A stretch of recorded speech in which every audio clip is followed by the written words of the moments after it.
మొట్టమొదట ఆదినారాయణుడు సనకసనందనాదులు, దాని తర్వాత వచ్చినటువంటిది యజ్ఞవరాహావతారం.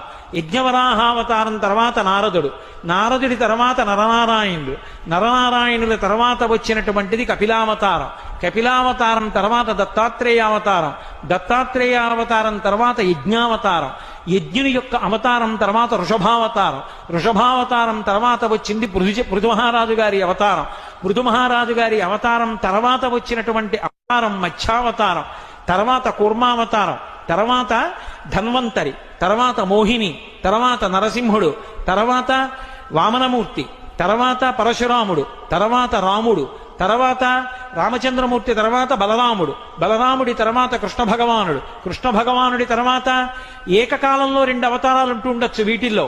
కృష్ణావతారం, కృష్ణావతారం తర్వాత బుద్ధావతారం, బుద్ధావతారం తర్వాత కల్కి అవతారం, మొత్తం 21 అవతారాలు.